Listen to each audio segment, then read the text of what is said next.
Welcome everybody, my name is Mr. Llama and this is going to be Winning with Ease. I've decided that that is going to be the new name as opposed to Winning with 40 APM or less for a couple of reasons. Number one, hitting that 40 APM mark was a little bit difficult sometimes. I was really meaning it to not be so serious about 40 APM. I was meaning it for like 40 EAPM. Or DPM, decisions per minute. So I was trying to really just kind of get people to focus on the fact that you don't need to have constant multitasking and jumping all around. You just need to focus on the really important decisions to defend something, to really kind of engage and really turn a battle into your favor. So I'm just going to change the name to Winning with Ease. So alright, before we do get started, this will be a ZvP defending against the Immortal Sentry all in. I have finally come up with a good video that I feel is a great way to showcase how to hold it, and so I'm going to now showcase that for you. But we are going to do the quick subscriber shout out. So I do have Lunateer, EelPie920, Smasher 9007, and Mafab666. So thank you for subscribing. Hopefully you guys get something out of these videos. But anyways, getting back to the current video, I'm going to go ahead and send my 14 Scout out. I have talked about this in many games before, but I always love to do that 14 Scout simply because I like to see, is he going for a Forge Fast expand or is he going for a Gate expand? Either way, I will be taking this pool first right here. But just kind of good for me to know if I want to get a gas. Also, I can check in and see, excuse me, if he's going to be going for a like proxy 2-gate, something like that. A cannon rush. I can see if he's simply getting the Forge or the Nexus first. So here I do see he's getting the Forge first.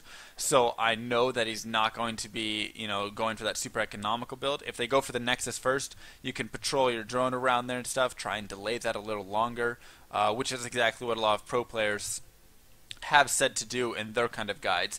But anyway, I do like to take a slightly later natural and slightly earlier third when I open up in my ZvP match. So what I do is I get my pool, I wait here because otherwise they do pylon blocks or they'll just be annoying and it takes a lot of APM. You can mess things up. So here's the safe way to open it. You get 2 sets of lings, you get the queen, you have that 16 overlord that you got right there, and then you can come back and using your lings and your drone, which pop perfectly, you can go ahead and just throw down your hatch right there. So it really doesn't take a ton of time, and you're able to drop your hatch when you need. Also, I have my queen already in production, and now I can grab another drone and send him over here to my third base to get ready for him to build the third hatch. So already we're just kind of off to a very easy basic start. This queen right here is going to have one more inject here, then she'll come down here and inject, and then she'll come down here and inject here. So that way all my hatches are always getting injects. It's a very efficient way of transferring the queens, and it just kind of works out nicely with my build right here. So the way that I'm going to kind of, I do lose a couple links right here, don't do that. The way that I do kind of deal with this Immortal Sentry all in that comes along a little later is with a sort of ling infestor build, and it works out quite nicely. So there you can see I do get the queen, I do the transfer, and I have another queen already in production to pop basically right when this inject is finished so he can then inject it. Big thing to note, first overlord right here to scout these gases because you want to know when he takes these gases. If he's not taking these gases, you're going to see early gate pressure. If he's taking one of them, it could just be standard play, blink stalker all in. It could be a lot of options, void ray play, void ray play, stargate, things like that. And if you see both, you're expecting maybe Immortal Sentry, a double stargate. I have something stuck in my throat, I'm so sorry. Anyways, other overlord, I like to send my next one down here because then I can use him to scout into the base. So both overlords can be used to scout, and I can pretty much tell what's going on. And then this overlord is not in the right position. So I don't know what he's doing, but he's probably going to die a little bit later because he's just running wildly across the middle of the map. So that's not the best to have. So there you can see is the overlord. There's the queen that I did transfer over right there. In the meantime, I also grabbed my first gas around that like 5:45 mark to 6 minutes. Around the next, I guess it was 6 minutes, 5:55, I grabbed the first one. Grab a second gas coming up here, and you're really not going to need a ton of gas. You're going to need gas for a layer. You're going to need gas to get your speed down and your upgrades, and then of course a little bit later you'll need your gas. And here's the Overlord that I guess is just chilling. I think I was trying to send a Zergling to that watchtower, but instead I sent an Overlord.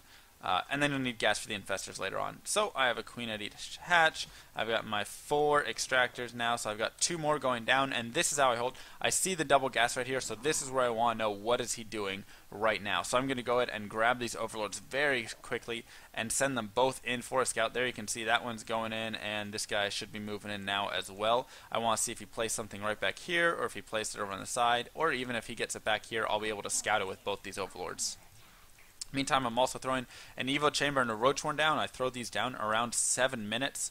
The Evo Chamber does go down simply for detection, anything like that, as well as to get the upgrades. And I'm also going to grab a fast lair right now because I do see the double gas right here. So this generally means, as I was saying, double Stargate, or this means Immortal Sentry all in, or Immortal Sentry where he takes a 3rd base. In any case, grabbing a fast lair is not going to be a bad position. I'll also start grabbing my +1 melee attacks with this, and now that if we check the harvester count, I'm at 54, I'm going to start linging up as well. And here, so I get this Overlord in, I scout the Sentry, I scout the robotics facility, I scout the gateways here, and more sentries warping in, and I know exactly what's going on. This says Immortal Sentry all in or Immortal Sentry expand. Either way, I want to get this Ling Infestor force, because if he expands, I can just use these Lings to go harass as while I expand myself. And then the Infestors as well I can use to harass. It's just a great army composition, because Ling, Stalker, Immortal, none of that is, or not, sorry, Sentry, Stalker, Immortal, none of that is really good against Speedlings. So it's just something to note. And so getting a lot of Lings is just great to have. I want to note that I got this Infestation Pit pretty much as soon as this lair finished. So right when that finished, get the Infestation Pit down. I'm also going to start another upgrade here very, very soon. Start the Ground Carapace.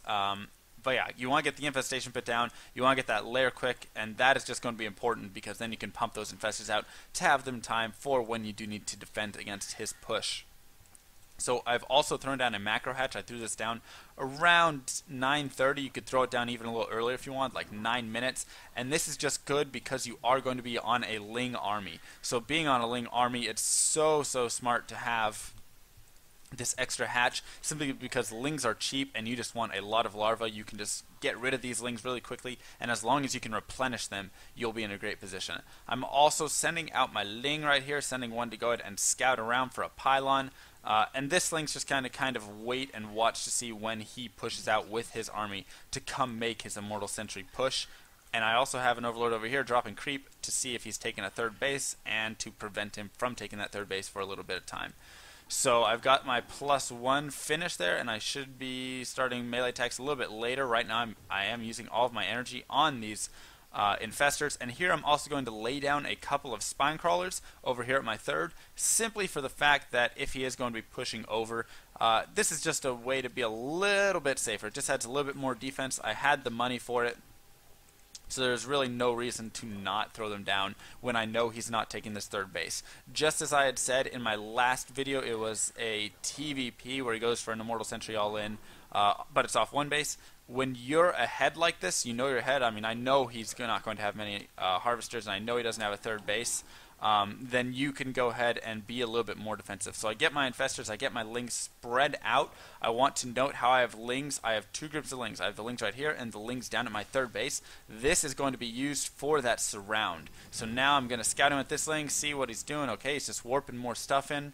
And now I can start swinging these Lings around, and they'll be able to get out here and come over and engage with this. In the meantime, I'm going to swarm these Lings in as well and use the fungal growth on this giant clump right here of infestors. And don't just use it like half over here, half over here. You want to completely destroy a whole clump of units, especially if they're sentries, because that is so many force fields that will go down. So now I can stream in with tons and tons of Lings. They'll be able to pick off a lot of these zealots, a lot of the sentries, a lot of the immortals, and the big thing is a lot of these sentries will be going down with this. I'm also going to spew out some infested Terrans with the remaining energy I do have. But the nice thing is that so many infested Terrans have gone down, and or so many of the sentries have gone down that he's not going to have force fields anymore. So now I'm just continuing to mass up my Lings. Note how I am using the queen's energy back and forth on all my hatcheries here if there's a little bit of spare energy, and now I can just continue to mass up with these lings. I still know he hasn't taken a third base, so at this point I'm still in a very defensive mode, and I'm not going to be like teching up or anything at this point. And here I'm going to once again be able to push in. That's all the energy he basically has for force fields. He has like one more I think on that, but it's really not going to matter. More infested Terrans thrown down for their great DPS, and just like that I'm going to so easily be able to clean up this army right here, and he's not really going to be able to do anything at all. He doesn't push in to do any economic damage, and he's just going to simply GG out of the game right there. From here I could take a fourth base if I wanted. I mean, he's not even going to have a third base. The game is basically over. But I could tech to hive. I mean, there's just so many things you could do at this point. But the main thing is getting that defense, using those infestors properly to fungal growth his group of sentries or stalkers, or not immortals really. If the immortals happen to get in the splash, that's totally fine. But you really want to be fungling down a group of the sentries, zealot, stalker. So if there's like a group like this that's packed up, which it usually will be like packed up like that, then just fungal growth on top of that, and infinite fungal growth until that group dies, and it will just be so rewarding for you, so helpful. As you saw, he was able to get that initial line of force fields off, which really is good against Zerglings, but not good against infestors, because then it blocks him into this little square. And then from there, after I killed off the rest of those sentries, he had nothing left, and I was able to just easily overwhelm him with my 1/1 lings. So that's going to be it from me. My name is Mr. Llama. I hope you guys learned something, and I will see you guys in my next video.